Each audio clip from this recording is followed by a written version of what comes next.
El Evangelio de Dios. Watchman E. Nota informativa. Este material, convertido a audiolibro, ha sido posible gracias a los hermanos que integran el ministerio Deseando de Dios. Visita nuestro canal, y suscríbete, activa las notificaciones, así estarás enterado de los nuevos videos que iremos subiendo. Capítulo 25. Las medidas que Dios ha tomado con respecto a los pecados de los creyentes, la limpieza y la confesión. Cuando un hombre cree en el Señor Jesús, todos sus pecados pasados son perdonados por medio de la obra redentora del Señor. Pero ¿qué debe hacer si peca después de creer y ser salvo? Pecar es un error, pero es también una realidad en la vida. Es una vergüenza que un cristiano peque, pero también es un hecho innegable que los cristianos pecan. Sabemos que no debemos fracasar ni cometer errores. Pero tenemos que admitir que en ocasiones sí fracasamos y cometemos errores.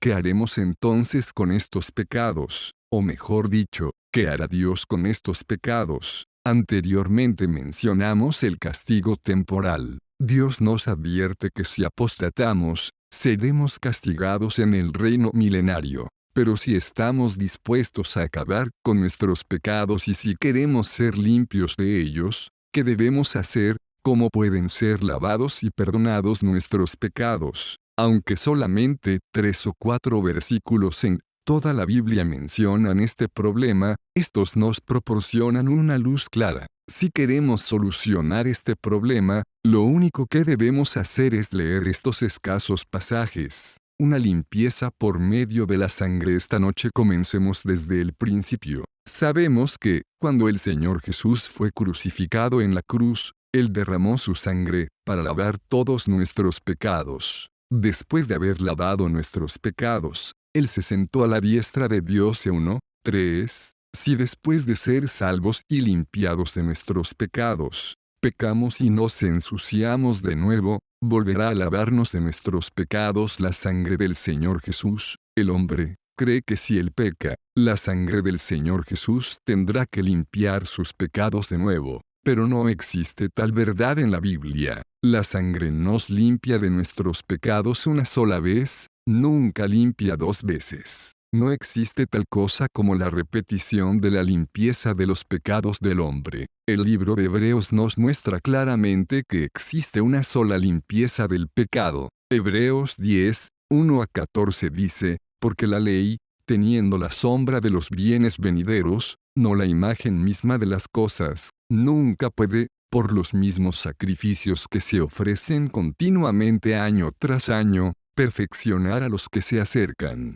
De otra manera, no habrían cesado de ofrecerse, por no tener ya los adoradores, una vez purificados, conciencia de pecado. Pero en estos sacrificios año tras año se hace memoria de los pecados, porque es imposible que la sangre de toros y de machos cabríos quite los pecados. Por lo cual, entrando en el mundo, dice, sacrificio y ofrenda no quisiste, mas me preparaste cuerpo. Holocaustos y sacrificios por el pecado no te agradaron. Entonces dije, he aquí que vengo, oh Dios, para hacer tu voluntad, como en el rollo del libro está escrito de mí. Habiendo dicho antes, sacrificios y ofrendas y holocaustos y sacrificios por el pecado no quisiste, ni te agradaron, las cuales cosas se ofrecen según la ley, y diciendo luego, he aquí que vengo para hacer tu voluntad, quítalo primero, para establecer lo segundo. Por esa voluntad somos santificados mediante la ofrenda del cuerpo de Jesucristo hecha una vez para siempre,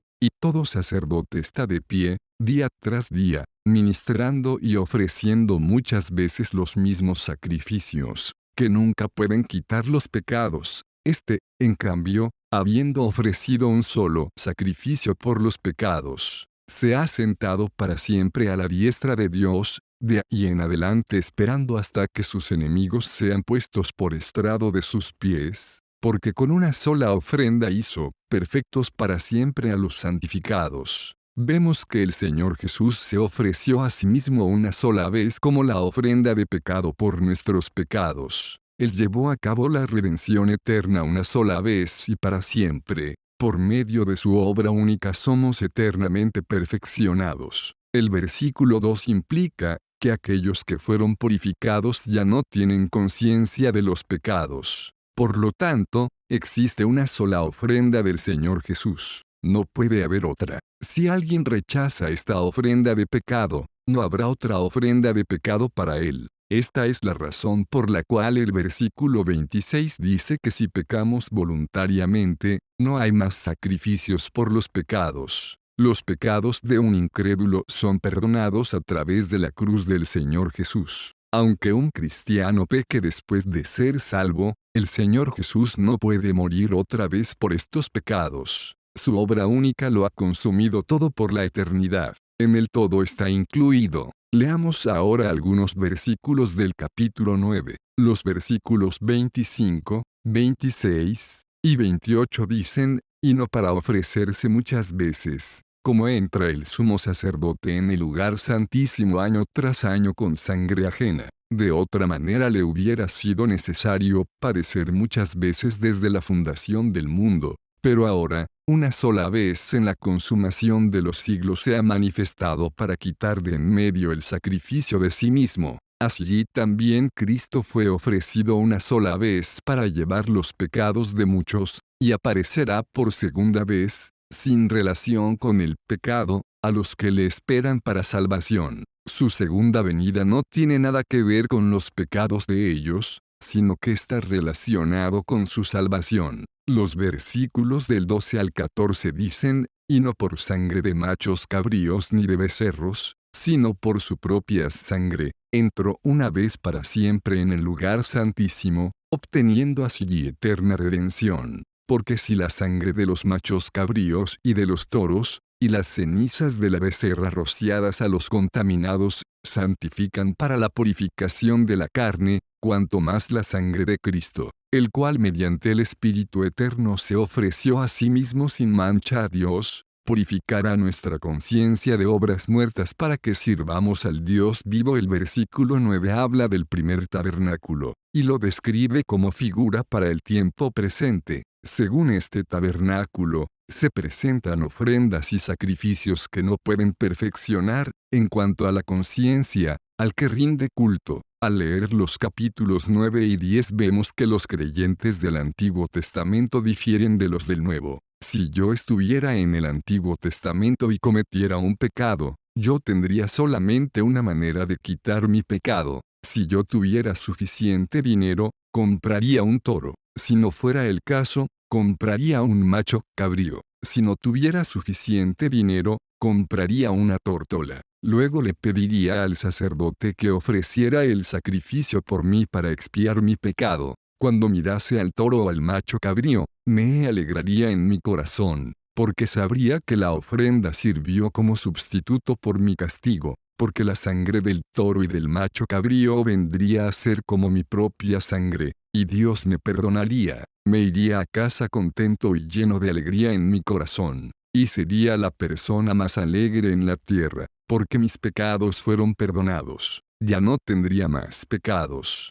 En mi conciencia, la oscuridad desaparecería, y no sufriría más. Pero a los 2 días, comenzaría a preguntarme, ¿qué pasaría si el sacrificio ofrecido aquel día no fue adecuado o qué pasaría si el sacerdote no hizo lo correcto aquel día? A causa de estos pensamientos, comienzo a preocuparme y a sufrir otra vez. Finalmente, compraría otro toro o macho cabrío, lo llevaría al sacerdote, y le diría que la ofrenda anterior por mis pecados no fue hecha correctamente, y le pediría que volviese a ejecutar la ofrenda. Luego el sacerdote sacrificaría el toro o el macho cabrío y le ofrecería una vez más a Dios, y me aseguraría que el toro o el macho cabrío fuese ofrecido por mis pecados. Cuando la conciencia estaba perturbada en el Antiguo Testamento, alguien siempre podía traer otro toro o macho cabrío para ofrecer una ofrenda por el pecado a través del sacerdote.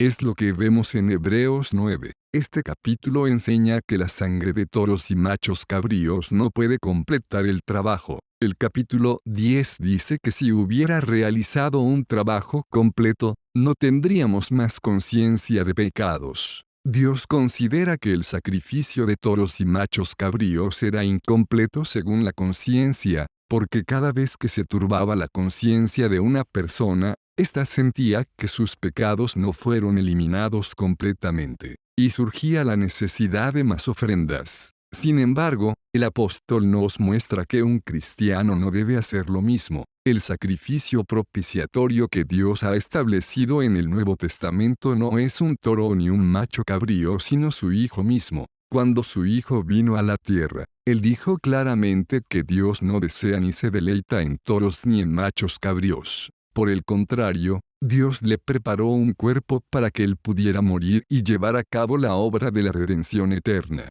En la cruz, el Señor ha consumado el sacrificio por la redención eterna. Ahora nosotros podemos obtener esta redención eterna. Él ofreció un sacrificio de redención eterna, cumpliendo así una redención eterna. A causa de esta redención eterna, nosotros somos perfeccionados eternamente. Él es el Hijo de Dios. A causa de su obra eterna, cumplida una sola vez, no necesitamos ofrecer más ofrendas por el pecado. No podemos ofrecer otra ofrenda de pecado por el mismo pecado, porque el Señor Jesús cumplió toda la obra. El Hijo de Dios no puede ser crucificado nuevamente por nuestros pecados. Nadie puede pisotear la sangre del Hijo de Dios y convertirla en algo común. Lo que es único es precioso, pero lo que es reproducido es común. Tratar la sangre del Hijo como si fuera algo común equivale a rebajarla al nivel de la sangre de toros y machos cabríos.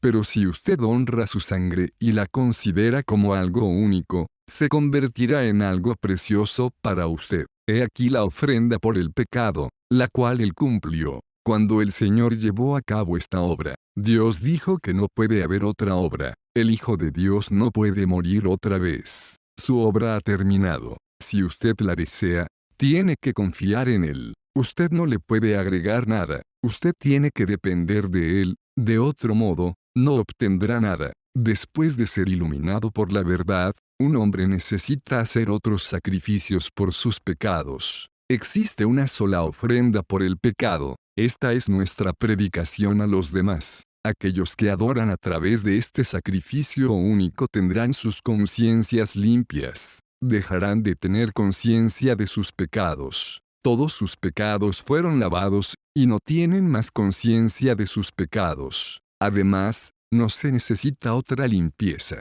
La Biblia no enseña la doctrina de una segunda limpieza. La sangre del Señor Jesús no nos puede limpiar otra vez. Cuando somos limpiados, lo somos para siempre. El Evangelio de Dios. Watchman Nee. Nota informativa. Este material, convertido a audiolibro, ha sido posible gracias a los hermanos que integran el ministerio Deseando de Dios. Visita nuestro canal, y suscríbete, activa las notificaciones, así estarás enterado de los nuevos videos que iremos subiendo. Recibir la limpieza continua después de haber creído. Ahora nos podemos preguntar, ¿qué debemos hacer si pecamos otra vez? ¿Qué debemos hacer si nos ensuciamos otra vez? Todos los pecados que cometimos antes de ser salvos fueron lavados por su sangre. Pero ¿qué debemos hacer con los pecados que cometemos después de ser salvos? No queremos ser castigados. No queremos perdernos el reino. No queremos sufrir el daño de la segunda muerte. ¿Qué podemos hacer ante Dios? Consideremos 1 Juan 2, 1, mis hijitos, estas cosas os escribo para que no pequéis. La meta de un cristiano es no pecar.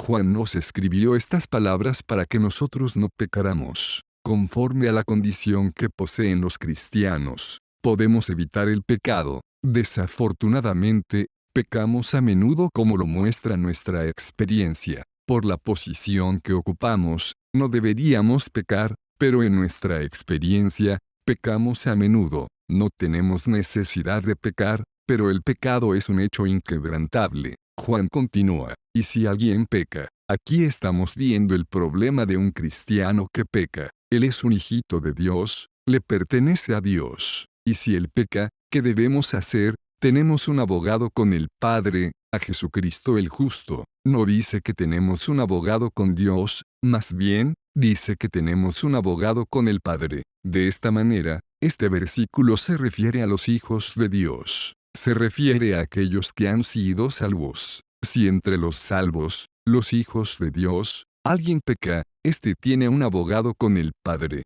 Esto no es un caso que se presenta en la corte, sino un asunto familiar. En el lenguaje original, la palabra abogado es parakletos. Para significa al lado de. Estar al lado de significa que otro está al lado de usted. Por ejemplo, usted está en Shanghái, y este otro también está en Shanghái. Cuando usted va a Cantón, este otro también va a Cantón. Esto es semejante a la línea del tren. Usted no puede tener un riel en Sichuan ni otro en Nanking. Kletos significa ayudante. Por consiguiente, un paracleto es alguien que está al lado de otro para ayudarlo. Usted puede escaparse, pero a donde quiera que usted vaya, el paracleto estará allí también. Muchos de los que ayudan son muy buenos, pero algunas veces vienen muy tarde. Puede que haya mucho arroz en Shanghái, pero los hambrientos en Sichuan no lo pueden comer, porque no está al lado de ellos. Los griegos usaban la palabra paracletos para referirse a un abogado defensor en la corte. Supongamos que usted no entiende la ley, y otros lo acusan. Otros pueden demandarlo o tomar ventaja de usted, pero usted no tiene la manera de defenderse. Ahora hay un paracleto que responde por usted. Otros lo acusan a usted de haber pecado, pero su paracleto dirá que usted no ha pecado. Él responderá por usted como un abogado defensor. Esto quiere decir que alguien está al lado suyo para responder por usted. Si un cristiano peca, alguien está con el Padre para hablar por él. Satanás nunca parará sus acusaciones en contra de los cristianos. En Apocalipsis 12 y 10 vemos que él acusa a los hermanos día y noche. Día y noche nosotros somos los acusados y él es el acusador. Pero nosotros tenemos un abogado, quien es Jesús el justo. En este versículo, vemos que él es el abogado. Aquí él no es el misericordioso, sino el justo, porque no se menciona que él es el misericordioso, porque en la ley de la corte celestial no se habla de gracia, de la misma manera que no se habla de la gracia en la ley de la corte terrenal. Un juez que desea perdonar a otros es un juez injusto. Solo aquellos que están a favor de la justicia pueden ser jueces. Dios anhela la justicia. Él no nos perdonó nuestros pecados injustamente. Él no pasó por alto nuestros pecados, ni los encubrió ni pasaron inadvertidos delante de Él. Por el contrario, Él juzgó nuestros pecados justamente. Al defendernos, el Señor Jesús no se basa en el hecho de que la tentación fue muy grande y que como niños pequeños no pudimos controlarla, y por lo tanto Dios nos tiene que conceder gracia. El Señor Jesús tampoco dice que los cristianos son niños pequeños con conocimiento reducido, que la carne es muy débil y que el mundo atrae demasiado. Él no dice que las artimañas de Satanás son muy sutiles y que no hay manera de rechazar a Satanás. El Señor Jesús no nos defiende de esta manera. Él no implora gracia por nosotros. Él tampoco está ahí como dispensador de gracia. Juan dice que Jesucristo es el justo. Él dice a Dios que por causa de Él y por lo que Él ha hecho, Dios tiene que perdonarnos. ¿Cómo presenta este abogado su defensa por nosotros? Leamos el versículo siguiente, y Él mismo es la propiciación por nuestros pecados, y no solamente por los nuestros, sino también por los de todo el mundo. 1 Juan 2, 2. El Señor Jesús presenta su defensa por nosotros basándose en su obra consumada, la cual es su propiciación en la cruz por nosotros.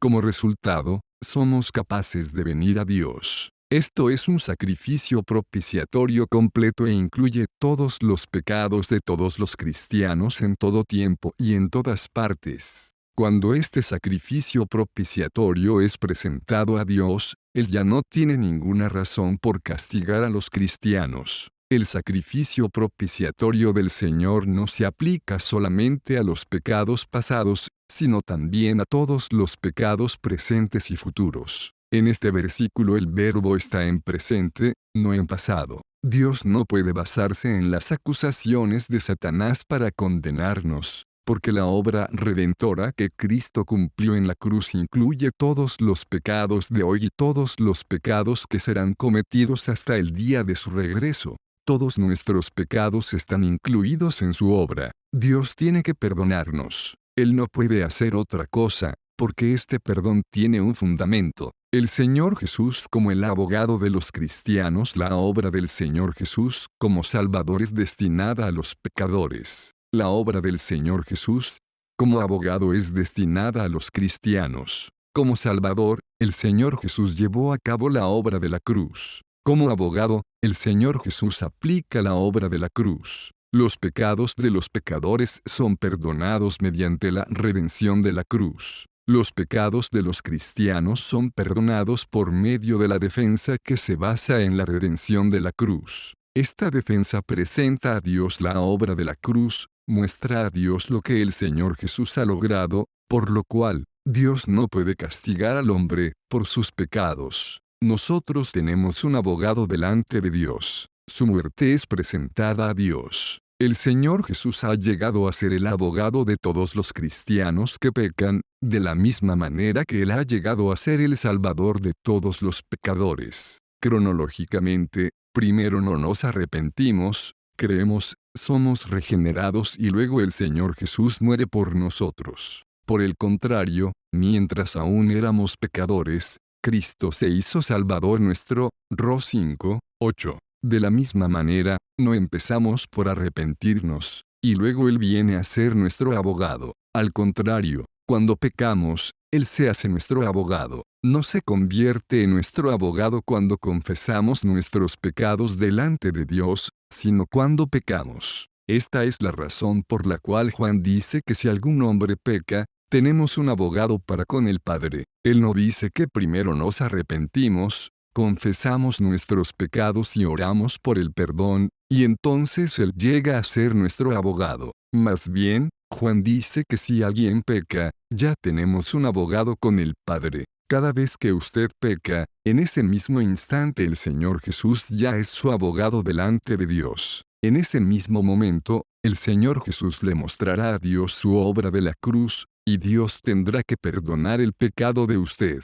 Un cristiano puede confesarse y arrepentirse porque el Señor Jesús es su abogado. Como abogado nuestro, el Señor Jesús nos defiende y habla por nosotros mientras pecamos. Por esta razón, finalmente nos arrepentimos, confesamos nuestros pecados, y pedimos perdón. La abogacía del Señor Jesús no ocurre en el momento en que nos arrepentimos. Más bien, se ejerce mientras estamos pecando. Cuando pecamos, el Señor Jesús ya es nuestro abogado. Más tarde, somos conducidos al arrepentimiento y a la confesión. El Señor Jesús cumplió toda la obra en un solo día. Todo eso está incluido en esa obra. Hoy el Señor puede presentar esta obra a Dios. Dios ya no nos puede castigar, porque todas las deudas fueron pagadas. Todas las deudas, pasadas y futuras, están pagadas. Todos nuestros pecados fueron limpiados por la sangre de Jesús. Caminar en la luz, como Él está en la luz, Él es el abogado. Pero, ¿qué debemos hacer de nuestra parte? Leamos ahora un Juan 1, 7. Pero si andamos en luz como Él está en luz, tenemos comunión unos con otros, y la sangre de Jesús su Hijo nos limpia de todo pecado. ¿Qué significa estar en la luz? El hombre piensa que estar sin pecado y ser santo significa estar en la luz. Pero ese no es el sentido aquí. Juan no dice que nosotros debemos caminar en la luz así como Dios camina en la luz. No dice que Dios camina. Si ese hubiera sido el caso, el significado sería totalmente diferente. Aquí dice que debemos caminar en la luz como Él está en la luz. ¿Cuál es el significado de esta diferencia? Por ejemplo, en este lugar de reunión hay muchas bombillas, pero nosotros las llamamos la luz. Nosotros estamos ahora sentados en la luz. Por otro lado, mientras nos reunimos, muchas personas a menudo se sientan en las gradas a los lados. Ellos están en la oscuridad. Tal vez no hayan pecado allí, quizás no hayan robado a otros allí. Posiblemente sean mejores y más santos que nosotros. Pero los que se sientan en la luz pueden ver, mientras que aquellos que se sientan en la oscuridad no pueden ver.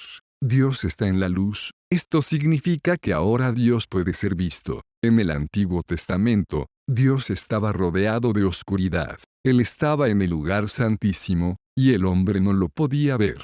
En el lugar santo había una lámpara, y en el atrio resplandecía el sol, pero en el lugar santísimo, no había ninguna luz. Allí Dios era desconocido. El hombre solo podía hacer conjeturas acerca de él. Pero gracias al Señor, que hoy Dios ha sido manifestado en Jesús de Nazaret.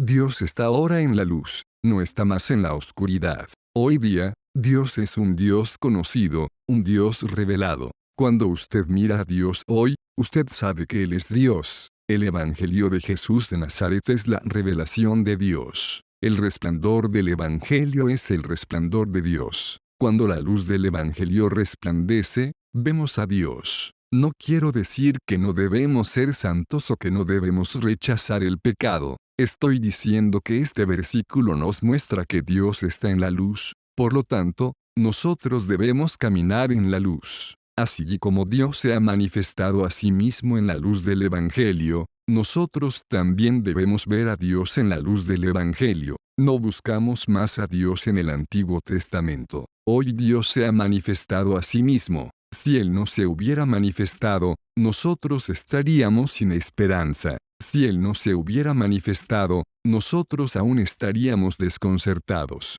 sin saber qué clase de Dios es Él. Aún estaríamos en conjeturas acerca de Él. Gracias a Dios que Él se ha manifestado. Hoy nuestro Dios ha dejado de estar fuera del escenario. Ahora Él está en el escenario, es el Dios revelado. La palabra revelación es apocalipsis en griego. Apo significa quitar, y calipsis significa velo. Por lo tanto, apocalipsis significa quitar el velo. Yo acostumbraba a asistir a presentaciones teatrales. En el escenario hay siempre una cortina gruesa. Usted no sabe lo que se encuentra detrás de la cortina. Un apocalipsis es la apertura de la cortina. Ahora Dios está en la luz. Él es un Dios que está revelado. Entonces, ¿qué debemos hacer? Debemos caminar en la luz. Esto quiere decir que veremos y conoceremos a Dios en la luz. Hoy nosotros no conocemos a Dios por medio de conjeturas, como les pasaba a los creyentes del Antiguo Testamento. Hoy Dios ha hablado. Ya no necesitamos recurrir a suposiciones. Hoy Dios está en la luz. Él ya se ha revelado a sí mismo en el Evangelio. Si caminamos en esta revelación, el resultado será la comunión. Habrá comunión entre cristianos, y habrá comunión con Dios. Ya que nosotros somos participantes en el Evangelio y ya que Dios es también un participante en el Evangelio, la sangre de su Hijo Jesús nos limpia de todo pecado. Si conocemos verdaderamente a Dios en el Evangelio, veremos que la sangre de su Hijo Jesús nos está limpiando de todo pecado continua y eternamente. 1 Juan 1, 9. En el lenguaje original, este versículo dice que la sangre de Jesús su Hijo nos limpia continuamente de todo pecado. La Biblia no nos indica que la sangre del Señor Jesús limpia por segunda vez. Lo que sí enseña es que la sangre de Jesús nos limpia todo el tiempo. No hay limpiezas múltiples. Solo hay una limpieza continua. En la Biblia no existe el concepto de limpiezas múltiples. La verdad bíblica enseña un limpiar continuo. El limpiar continuo de todos nuestros pecados por la sangre del Hijo de Dios es la obra del abogado. La obra de la cruz se cumplió de sola una vez y para siempre, pero la operación de su limpiar y de su sangre es continua. La cruz quitó nuestros pecados y nos limpió de ellos una sola vez, pero su eficacia es eterna. ¿Por qué es siempre eficaz? Porque nos limpia continuamente. Se debe al hecho de que el Hijo de Dios le presenta continuamente a Dios la obra consumada. No es una limpieza repetida, sino una demostración continua a Dios de que Él ha muerto y que todos nuestros pecados ya han sido quitados. Hoy, Él está limpiando continuamente todos nuestros pecados. Todos nuestros pecados están incluidos aquí. La eficacia de su sangre dura por siempre porque el Señor Jesús es nuestro abogado en el cielo continuamente. Su obra como abogado es una continuación y una extensión de su obra como Salvador. La obra del Salvador aconteció una sola vez, pero continúa en la obra del abogado. Esta es la parte de la obra que le corresponde a Dios. El Evangelio de Dios. Watchman Nee. Nota informativa: este material, convertido a audiolibro, ha sido posible gracias a los hermanos que integran el Ministerio Deseando de Dios. Visita nuestro canal y suscríbete, activa las notificaciones, así estarás enterado de los nuevos videos que iremos subiendo. Perdón por medio de la confesión. Nunca debemos descuidar el lado de Dios. Sin embargo, nosotros tampoco debemos olvidar la parte que nos corresponde a nosotros hacer. Es cierto que el Señor Jesús le presenta continuamente a Dios su sangre y su obra consumada, mas si pecamos intencional y continuamente, sin arrepentirnos, sin rechazar nuestros pecados o intentar eliminarlos, la obra de la sangre del Señor perderá su efecto y eficacia para con nosotros. La obra de la crucifixión del Señor no es solo para nosotros, sino también para todo el mundo. La obra única del Señor Jesús nos ha incluido a todos. Pero la obra del Señor puede llevarse a cabo solo en aquellos que creen en Él. En principio, pasa lo mismo con Cristo. Es una obra continua, que un cristiano se confiese o no, que se arrepienta o no de sus pecados. La obra limpiadora de Cristo es continuamente eficaz. Pero la manera de llevarla a cabo en los creyentes es otro asunto. En 1 Juan 1:7 vemos que un cristiano es perdonado de sus pecados delante de Dios a causa de la obra de Cristo. Por otro lado, el versículo 9 nos muestra lo que tenemos que hacer de nuestra parte. Si confesamos nuestros pecados, Él es fiel y justo para perdonar nuestros pecados y limpiarnos de toda injusticia. En 1 Juan 2:1 vemos que el Señor Jesús es nuestro abogado. Pero 1 Juan 1:9 dice que por nuestra parte tenemos que confesar nuestros pecados. Esto no quiere decir que nuestra confesión nos concede el perdón. Si la confesión por sí sola nos diera el perdón sería injusto. Supongamos que le robara $100 a un hermano, y voy y le confieso mi pecado. Si él me perdona a causa de esa confesión, sería el justo. Si este fuera el caso, podría otra vez robarle otros $100 al hermano, hablar con él y confesar mi pecado. Si la confesión fuese lo único que nos otorga el perdón, esto sería muy injusto. Si ese fuera el caso, no podríamos decir que Dios es fiel y justo. Tendríamos que decir que Dios es injusto y descuidado, que pasa por alto nuestros pecados. Porque dice Juan que Dios es justo para perdonar, sencillamente, porque el Señor Jesús ha venido a ser nuestro abogado. Su sangre nos ha limpiado de todos nuestros pecados. Nuestros pecados fueron juzgados y condenados en Cristo. Por tanto, cuando nosotros confesamos nuestros pecados, Dios es fiel y justo para perdonarnos. Si yo le he robado dinero a mi hermano y alguien lo paga por mí, entonces la confesión me traerá verdaderamente el perdón. Sin la sangre del Hijo de Dios, el perdón de Dios sería injusto. Hoy la sangre del Hijo de Dios ha sido derramada. El Hijo de Dios ha venido a ser el abogado delante de Dios. Ahora Dios tiene que perdonarnos. Si Él no nos perdonara, sería injusto. Hoy,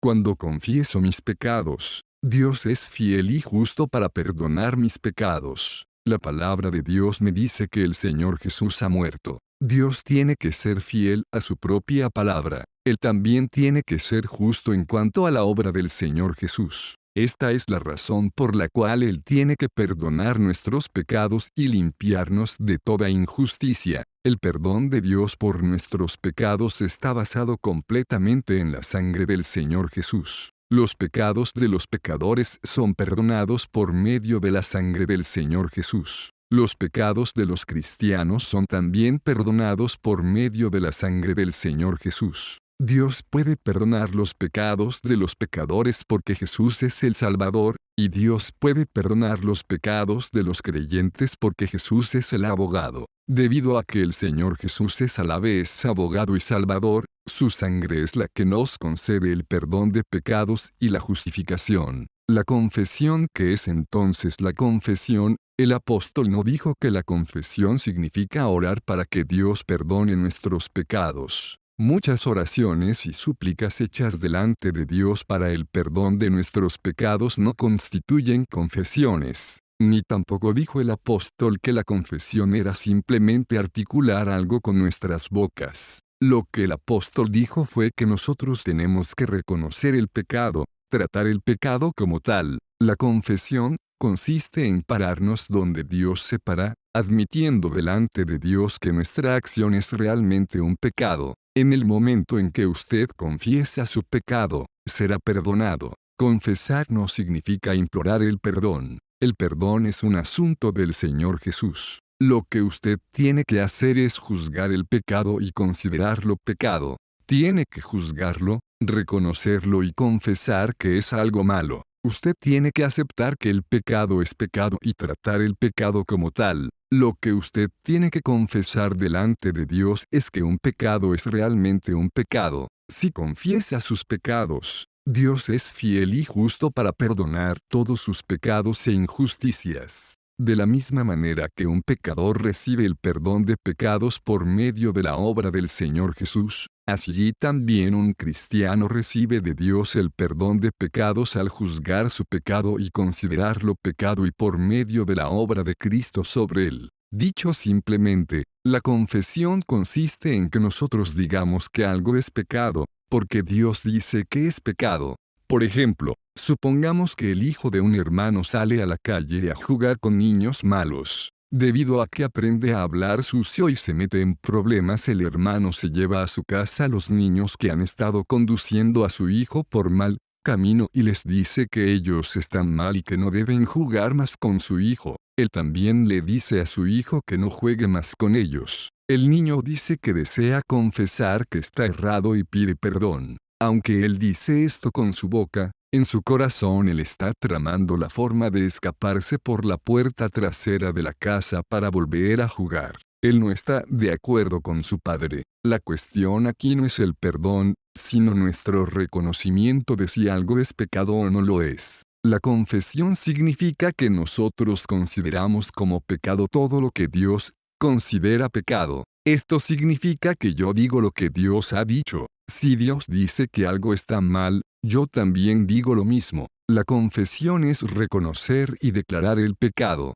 Cuando usted lo hace, Dios le perdona sus pecados y lo limpia de toda injusticia. Él no lo está perdonando por su confesión, sino por la obra del Señor Jesús. Su sangre es el fundamento de todo eso. No obstante, por medio de la confesión, la sangre produce el perdón. La salvación viene por fe mediante la sangre, pero el perdón viene por la sangre mediante la confesión. Esto es lo mismo que decir que el agua potable viene de la fuente a través de los tubos del acueducto. De la misma manera, el perdón viene por la sangre mediante la confesión. La vaca roja, una figura en el Antiguo Testamento. En el Antiguo Testamento, vemos una clase de limpieza que representa el perdón de los creyentes neotestamentarios. Las palabras en 1 Juan 1 y 2 son tipificadas en el Antiguo Testamento. Leamos lo que puede ser considerado como la porción única en el Antiguo Testamento acerca del perdón de los pecados de los cristianos. Números 19, 1 a 13 dice, Jehová habló a Moisés y a Aarón, diciendo, esto es el estatuto de la ley que Jehová ha prescrito, diciendo, di a los hijos de Israel que te traigan una vaca roja, perfecta, en la cual no haya falta, sobre la cual no se haya puesto yugo, y la daréis a Eleazar el sacerdote, y él la sacará fuera del campamento, y la hará degollar en su presencia, y Eleazar el sacerdote tomará de la sangre, con su dedo, y rociará hacia la parte delantera de la tienda de reunión con la sangre de ella 7 veces, y hará quemar la vaca ante sus ojos, su cuero y su carne y su sangre, con su estiércol, hará quemar. Luego tomará el sacerdote madera de cedro, e hisopo, y escarlata, y lo echará en medio del fuego en que arde la vaca. El sacerdote lavará luego sus vestidos, lavará también su cuerpo con agua, y después entrará en el campamento, y será inmundo el sacerdote hasta la noche. Asimismo el que la quemó lavará sus vestidos en agua, también lavará en agua su cuerpo, y será inmundo hasta la noche. Y un hombre limpio recogerá las cenizas de la vaca y las pondrá fuera del campamento en lugar limpio, y se guardará para la asamblea de los hijos de Israel para el agua de purificación, es agua para purificar por el pecado. Y el que recogió las cenizas de la vaca lavará sus vestidos, y será inmundo hasta la noche, y será estatuto perpetuo para los hijos de Israel, y para el extranjero que mora entre ellos. El que tocare cadáver de cualquier persona será inmundo 7 días. Se purificará con aquella agua el agua de purificación, el día tercero y el día séptimo, y será limpio, pero si no se purificare el día tercero y el día séptimo, no será limpio. Todo aquel que tocare cadáver de cualquier persona, y no se purificare, el tabernáculo de Jehová contaminó, y aquella persona será cortada de Israel. Por cuanto el agua de la purificación no fue rociada sobre él, inmundo será, y su inmundicia será sobre él. Números 19 describe un sacrificio. Este sacrificio es el sacrificio más singular del Antiguo Testamento. El libro de Números no es un libro acerca de las ofrendas. El libro sobre las ofrendas es Levítico. Sin embargo, este sacrificio no se menciona en Levítico, más bien, se menciona en Números. Sabemos que el Cordero Pascual fue sacrificado en Egipto. Esto tipifica la muerte del Señor Jesús por nuestros pecados. En el monte Sinaí Dios volvió a enseñarnos lo que representa el Cordero Pascual. Las 5 ofrendas en Levítico son un análisis y una descripción detallada del Cordero Pascual. Estas ofrendas nos presentan aspectos diferentes del Señor Jesús y la manera en que Él satisface las demandas de Dios en la redención de los pecados del hombre. Todas estas ofrendas sirven para los pecadores y se habló de ellas en el monte Sinaí. Sin embargo, el libro de Números es un libro que habla de la peregrinación en el desierto. Relata la peregrinación de los hijos de Israel en el desierto de Parán. Allí los hijos de Israel vivieron como peregrinos en el desierto. Eran una nación que peregrinaba en el mundo. Allí Dios les dio otro sacrificio, el de la vaca roja. Todas las ofrendas son destinadas a Dios, y por lo tanto la sangre de ellos tiene que ser derramada. Este es el único sacrificio, cuya sangre es primeramente rociada directamente delante del altar y luego quemada. La mayoría de las ofrendas son toros y machos cabríos. Pero este sacrificio es el único que requiere una hembra, una vaca roja. La mayoría de los sacrificios no especifican el color. Pero este sacrificio tiene que ser de un color específico, debe ser una vaca roja. La mayoría de los sacrificios se ofrecen en el altar. Solo este sacrificio es quemado fuera del campamento. Otros sacrificios sirven para el perdón de los pecados. Pero la segunda mitad de este sacrificio sirve para limpiar.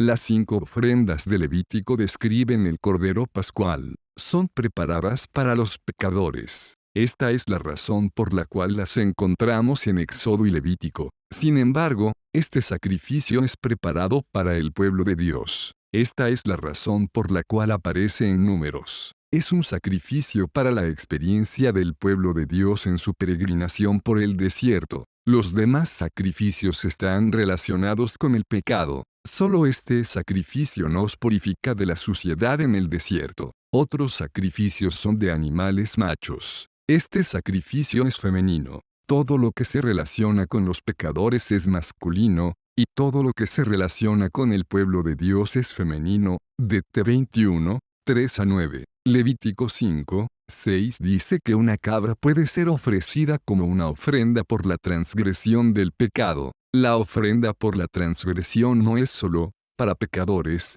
sino que frecuentemente sirve para los creyentes. No es como la ofrenda de pecado, la cual es exclusivamente para los pecadores. La ofrenda por la transgresión es destinada a pecadores y creyentes. Cuando se ofrece algo por el pueblo de Dios puede ser femenino. Esta es la regla en el Antiguo Testamento. Aunque este sacrificio elimina los delitos del hombre en contra de Dios, en realidad es ofrecido por los creyentes. El color rojo representa la redención delante de Dios. Este sacrificio no se ofrece sobre el altar, porque no purifica a los pecadores. Un pecador tiene que pasar por el altar antes de venir a Dios. Este sacrificio es quemado fuera del campamento. El campamento es el lugar donde está el pueblo de Dios. Por lo tanto, el campamento es un tipo de la iglesia. Estar fuera del campamento equivale a ser cortado de la comunión. Pero si usted es cortado de la comunión, hay un sacrificio que lo espera. Este sacrificio sirve para quitar los pecados de los creyentes. Su propósito es restaurar la comunión. Ahora consideremos al sacrificio en sí. El sacrificio se divide en dos partes. En la primera parte, se ofrece la sangre del sacrificio. En la segunda parte, se quema el sacrificio. La primera parte empieza desde la segunda parte de Números 19, 2. Di a los hijos de Israel que te traigan una vaca roja, perfecta, en la cual no haya falta, sobre la cual no se haya puesto yugo. Todos los que entienden la Biblia saben que esto se refiere al Señor Jesús. Hebreos 10 indica que esta vaca roja se refiere al Señor Jesús. ¿Cuáles son las cualificaciones del Señor Jesús para llegar a ser este sacrificio? Números 19, 2 dice que este sacrificio tenía que ser perfecto y sin falta y nunca bajo yugo. El ser perfecto y sin falta se refiere a su vida. El no haber estado nunca bajo yugo se refiere a su obra. En vida Él es perfecto. En el obrar Él nunca ha estado bajo yugo. En su vida y su persona, el Señor Jesús es perfecto y sin falta. No solo es perfecto, sino que en su experiencia Él es puro, esto es, Él nunca ha estado bajo yugo. Él es un hombre puro, y tiene una experiencia pura. Son muchas las personas que no tienen falta, pero que han estado bajo yugo. Sin embargo, en su experiencia, el Señor Jesús nunca estuvo bajo yugo. Él nunca tocó las cosas pecaminosas. Él nunca fue oprimido ni dominado por el pecado. Él nunca cedió ante el pecado. Él está completamente libre. Esta noche no podemos decir lo mismo acerca de nosotros, ya que no somos personas libres. Nosotros fuimos oprimidos por el pecado y dominados por el pecado. Cedimos al pecado y no somos nuestros propios amos. El Señor Jesús no tiene manchas. Solo el Señor Jesús nunca estuvo bajo el yugo del pecado. Esto es una vaca, una hembra, lo que significa que era un sacrificio ofrecido por los creyentes. Es roja. Eso significa que es ofrecida para la redención del pecado. En la Biblia, el color rojo significa la redención por el pecado. Cada vez que la Biblia menciona el color escarlata o rojo, implica pecado. La mujer en Apocalipsis 18 está montada sobre una bestia escarlata y viste de color escarlata. Esto se refiere a sus pecados. Números 19, 4 nos narra lo que sucede después de que la vaca es sacrificada, y Eleazar el sacerdote tomará de la sangre, con su dedo, y rociará hacia la parte delantera de la tienda de reunión con la sangre de ella 7 veces. El sacerdote no hacía muchas cosas. Él solo rociaba parte de la sangre delante de Dios en el tabernáculo. Esto nos enseña que la muerte del Señor Jesús ha satisfecho los requisitos de Dios. La sangre no era rociada sobre los hijos de Israel. Era rociada directamente delante de la tienda de reunión. El tabernáculo es el lugar donde Dios se encontraba con los israelitas. Es un tipo de la comunión entre Dios y el hombre. Donde está el tabernáculo de Dios, ahí también está Dios. Cristo es el tabernáculo, Él es Dios viviendo entre los hombres. Él está lleno de la gracia y realidad de Dios. El fijo tabernáculo entre nosotros Juan 1 y 14. Esta es la comunión. ¿Cómo podemos tener comunión? Debe de haber sangre, es decir, el pecado tiene que ser juzgado. Si no hay sangre, el hombre no puede acercarse a Dios. Solo existen dos maneras que le permiten al hombre acercarse a Dios. El hombre viene sin pecado, o viene con la sangre. Si usted está libre de pecado, puede acercarse a Dios con atrevimiento. Dios no le hará nada,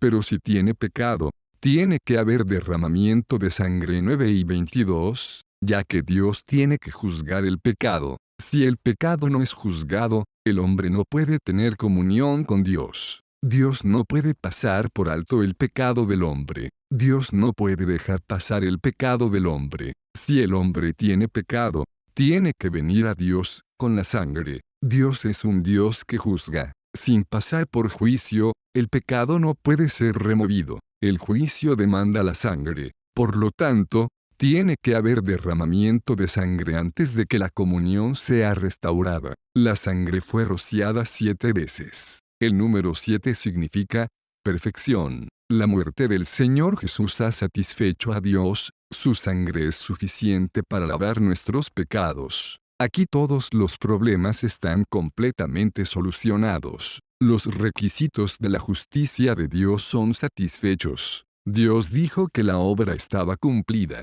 Esta es la obra del Señor Jesús en la cruz. Fue hecha una vez y para siempre. No hay necesidad de que muera otra vaca roja. Es suficiente que solo muera una vaca roja. En la primera parte de esta ofrenda vemos que la aspersión de la sangre significa que el problema del pecador está ya resuelto. Esta parte de la ofrenda es la misma que las demás ofrendas en el Antiguo Testamento. Todas estas ofrendas son el Cordero de la Pascua. Ahora tenemos que considerar la segunda parte de la ofrenda que nos muestra lo que se debe de hacer por los pecados de los creyentes. Números 19, 5 dice, y hará quemar la vaca ante sus ojos. Esto es algo único, porque la vaca no era quemada simplemente, sino que su cuero y su carne y su sangre, con su estiércol, hará quemar.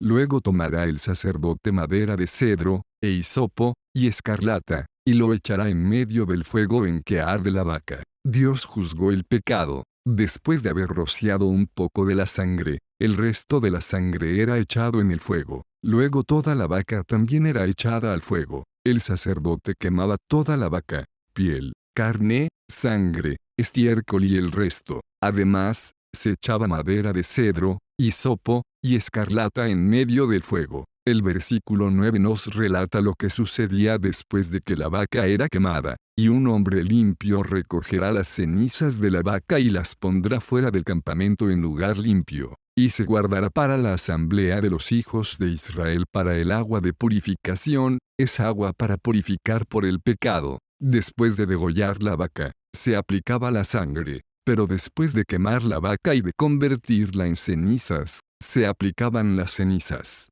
¿Qué son las cenizas? Las cenizas son el estado final de todo lo que se encuentra en el mundo. No me refiero a hechos químicos, sino a nuestra experiencia diaria. Las cenizas son el estado en el cual se encontrarán todas las cosas. Si una mesa se deteriora continuamente, se convertirá finalmente en cenizas. Por lo tanto, las cenizas representan el estado final. Cuando algo llega a su fin, y ya no puede convertirse en algo distinto, queda reducido al estado de ceniza. Toda la vaca es quemada. Aquí en particular note la sangre. En estas cenizas está la piel, la carne, y la sangre. Esto quiere decir que en estas cenizas está la redención de Cristo y la eficacia eterna de su redención. Cristo delante de Dios es eternamente eficaz. Él se ha convertido en cenizas. El derramamiento de su sangre es eternamente eficaz. Aún la sangre se ha convertido en cenizas. Se cumplió la obra de redención. La vaca roja tipifica la obra redentora del Señor, y ahora esta obra se ha convertido en cenizas. Se han agregado 3 otras cosas a la ofrenda: madera de cedro, hisopo y escarlata. En la Biblia, cuando la madera de cedro y el hisopo son puestos juntos, se denota todo el universo creado. En 1 Reyes 4 y 33 vemos que Salomón tenía gran sabiduría. Él habló de todos los árboles, desde el cedro hasta el hisopo. Él abarcó todo, desde el alfa hasta el omega. Él agotó todo el tema. La Biblia usa el cedro y el hisopo para representar todo el mundo. Poner la madera de cedro y el hisopo en el fuego significa que cuando el Señor Jesús fue juzgado por el pecado, no solo Él fue quemado, sino que todos nosotros fuimos quemados también. Dios ha juzgado a todo hombre en la persona de Jesús de Nazaret. Cuando el fuego pasó sobre él, usted y yo, la madera de cedro y el hisopo, todo pasó por el mismo fuego. Todo en el mundo, ya sea grande o pequeño, dulce o amargo, rico o pobre, fue puesto sobre él y juzgado por Dios. La escarlata también fue echada al fuego. En Isaías 1 y 18 vemos que nuestros pecados son semejante a la escarlata. Por lo tanto, la escarlata denota el pecado. Dios no solo nos juzgó, sino que juzgó también nuestros pecados. Todos los pecados fueron incluidos con el Señor Jesús. Cuando Él fue juzgado por Dios, nuestros pecados fueron juzgados también. Todos los problemas relacionados con el pecado fueron también juzgados. Por lo tanto, el echar madera de cedro, hisopo, y escarlata al fuego indica que todo el mundo y todos los pecados del mundo han pasado por el fuego junto con el Señor Jesús y se han convertido en cenizas. Las cenizas incluyen toda la obra del Señor Jesús. También nos incluyen a nosotros y a nuestros pecados. Estas cenizas tienen una eficacia eterna. Por lo tanto, esta obra tiene una eficacia que llena todos los requisitos de Dios. Estas cenizas son guardadas fuera del campamento en un lugar limpio. De Números 19 y 11 en adelante, vemos la función de las cenizas. El que tocare cadáver de cualquier persona será inmundo 7 días. Se purificará con aquella agua el día tercero. El versículo 9 nos habla de esta agua de purificación. Y un hombre limpio recogerá las cenizas de la vaca y las pondrá fuera del campamento en lugar limpio, y se guardará para la asamblea de los hijos de Israel para el agua de purificación, es agua para purificar por el pecado. La impureza de la que se habla aquí se refiere a la impureza de tocar un cadáver. ¿Por qué es considerado impuro el tocar un cadáver? Sencillamente, porque la muerte es la evidencia de pecado. Sin el pecado no existiría la muerte. Por lo tanto, donde hay muerte, hay también pecado. Un cadáver quiere decir que el pecado ha cumplido su obra. El resultado de la obra del pecado es la muerte. Por esta razón, el Antiguo Testamento usa la lepra como símbolo del pecado curable y un cadáver como símbolo del pecado incurable. Cuando un hombre muere en delitos y pecados y está muerto en su carne, él es un cadáver. El Señor Jesús habla de estos muertos. Él nos dijo que dejáramos que los muertos enterraran a sus muertos, Mt 8 y 22. Si usted toca a estos muertos, tiene relación con el mundo, desarrolla una amistad con él y vive en el mundo, es decir, está tocando cadáveres. Si usted toca cadáveres, indudablemente se infectará, y se ensuciará con impurezas. Cuando los cristianos pecan y fracasan por tocar el mundo, necesitan las cenizas. Las cenizas son la obra de la cruz. Son puestas en el agua corriente, NM 19 y 17, y llegan a ser el agua para la impureza. El agua viviente tipifica al Espíritu Santo. Cuando los hijos de Israel viajaban, en una ocasión golpearon la peña y salió de ella agua viviente, Ex 17, 6. En 1 Corintios 10, 4, vemos que la roca era Cristo. Por lo tanto, el agua viviente se refiere a lo que fluye de Cristo, lo cual es el Espíritu Santo. Tomar el agua viviente y convertirla en agua para la impureza quiere decir que existe la necesidad de que el poder del Espíritu Santo esté sobre nosotros. Sin la obra del Espíritu Santo, la obra del Señor sería en vano. Si solo tenemos las cenizas de la vaca roja sin el agua viviente, no serían de mucha utilidad.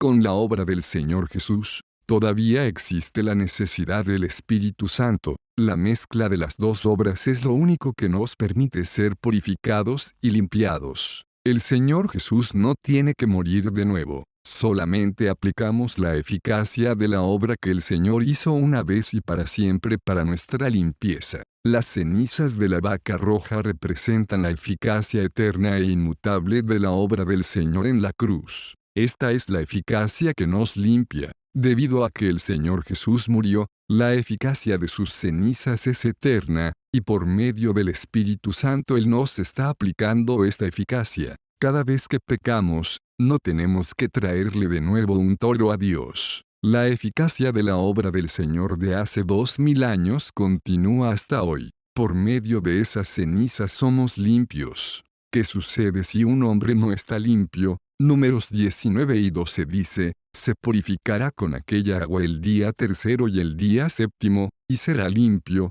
pero si no se purificare el día tercero y el día séptimo, no será limpio, porque no está limpia esta persona sino hasta el séptimo día. Este hombre se limpia en el tercer día, pero no está limpio hasta el séptimo día. Él no estará limpio hasta el séptimo día porque la meta es el séptimo día, no el tercero. El tercer día es el día que el Señor Jesús resucitó. Después de resucitar, el Señor nos dio la palabra del perdón de pecados. ¿Qué es entonces el séptimo día? En la Biblia el séptimo día es el sábado. Hebreos 4, 9 nos dice que existe otro sábado. Este es el gran sábado universal que acontecerá en el milenio. Esto quiere decir que una persona que no esté limpia en la edad de la resurrección del Señor no estará limpia en la edad del reino. Si está limpia hoy en la edad de la resurrección del Señor, estará limpia en el séptimo día, la edad del reino. El tercer día es para el séptimo día.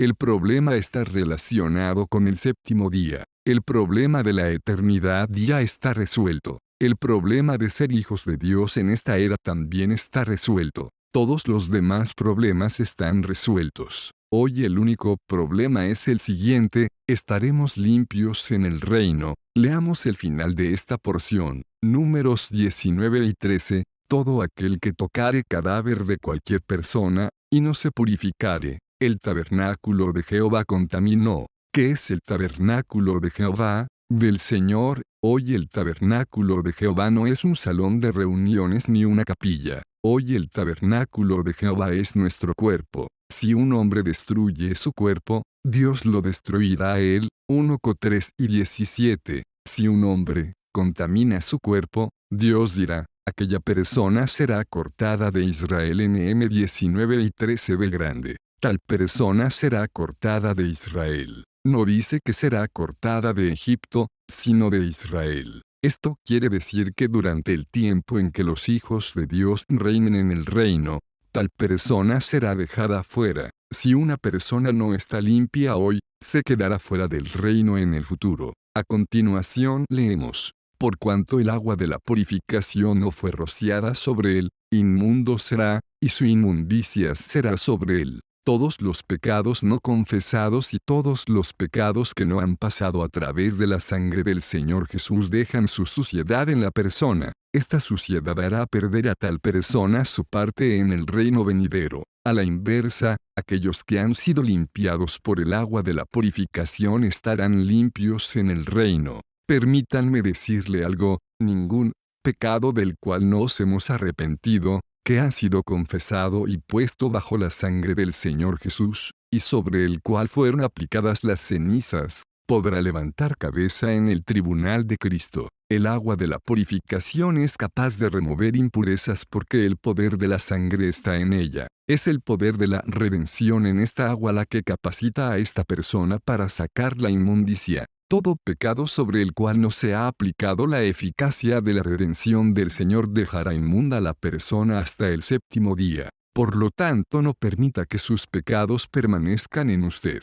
Tiene que remover la inmundicia con las cenizas del Señor Jesús. Le doy gracias al Señor por el hecho de que el Hijo de Dios no tiene que morir otra vez por mí. Estoy limpio por sus cenizas. Pero es insensato y también peligroso permitir que cualquier impureza permanezca. El Evangelio de Dios. Watchman Nee. Nota informativa: este material, convertido a audiolibro, ha sido posible gracias a los hermanos que integran el Ministerio Deseando de Dios. Visita nuestro canal y suscríbete, activa las notificaciones, así estarás enterado de los nuevos videos que iremos subiendo.